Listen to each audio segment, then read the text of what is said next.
Alright, rain, flooding, and more that we have to talk about here. Make sure you like, comment, and subscribe to stay tuned for weather updates just like this. So let's get started. We currently have some flooding that'll be on our tomorrow. That'll be west of San Antonio in that area right there. So as you get into those areas, moderate risk to watch out for. If you're south of Phoenix, you need to watch out for that area as well. This is going to be south of Tucson as well, so you're going to have that moderate risk. That's going to be that chance of some flooding there. Flooding in the middle part of the country, around middle part of the country as well, so that's something we've got to watch out for. So as far as the tropics are getting pretty active here. The National Hurricane Center having a 20% chance on development. That's going to be right. That's something we're going to have to watch out for here. Tampa, Jacksonville, you're going to have some issues there. Well, that's something we're watching at the moment from the National Hurricane Center. As far as the Weather Prediction Center, like I've said, we have rain. That's going to be today. Really throughout tomorrow. Let's look at tomorrow's outlook since it's late enough at this point. And that's something we just got to watch out for. So Storm Prediction Center and the convective outlook that's going to be for tomorrow. Tomorrow we're going to have a slight risk, and I don't know what's going on in that empty area. I don't know if that's a glitch. There's nothing there, or I guess there's nothing there. But we are going to have a slight risk as you get into areas of Spokane, Helena, in those areas right there towards the eastern sections, rather. Not Spokane, but going to be east of it. West of Billings, you're going to want to watch out for that slight risk as well. In the northern part of the country, as we get into Maine, you're going to have that marginal risk that's going to be dealing with tomorrow. Now, as far as our fire weather outlook for tomorrow, fire weather outlook going to be mainly around California, Nevada, and Oregon. That's going to be some windy conditions, some elevated fire dangers that you want to watch out for.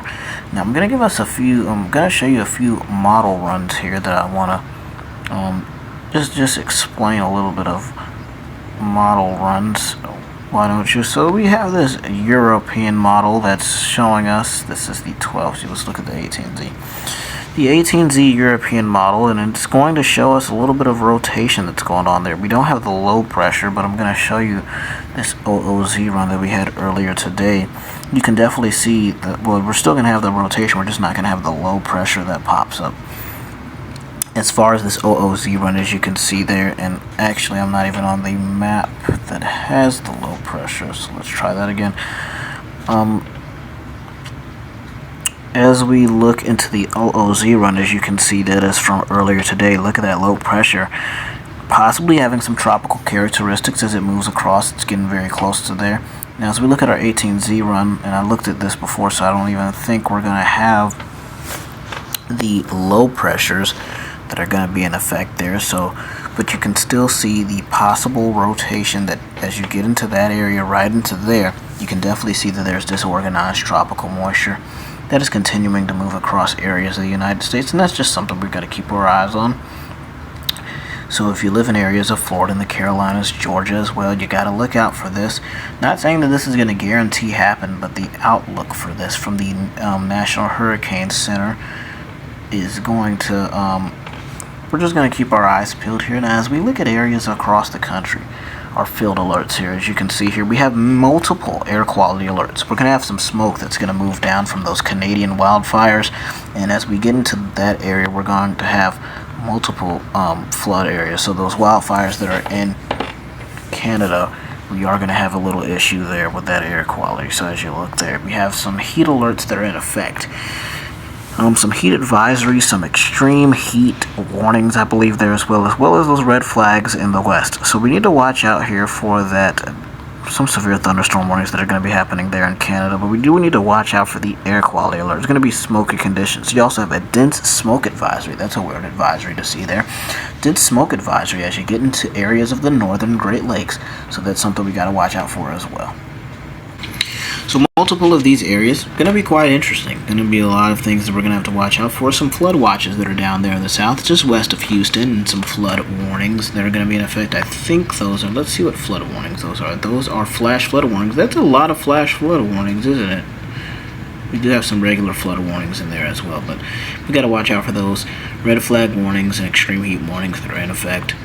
think that's extreme heat warning, if I'm not mistaken. You have extreme heat warnings in effect, so we do have to have some above average temperatures that are expected for our outlook here in the upcoming days, as well as those below average temperatures as we get in the northern parts of the country. But we really have to keep our eyes peeled. Now, from the National Hurricane Center, I do want to show you the potential as you have some tropical development there just south of Hawaii.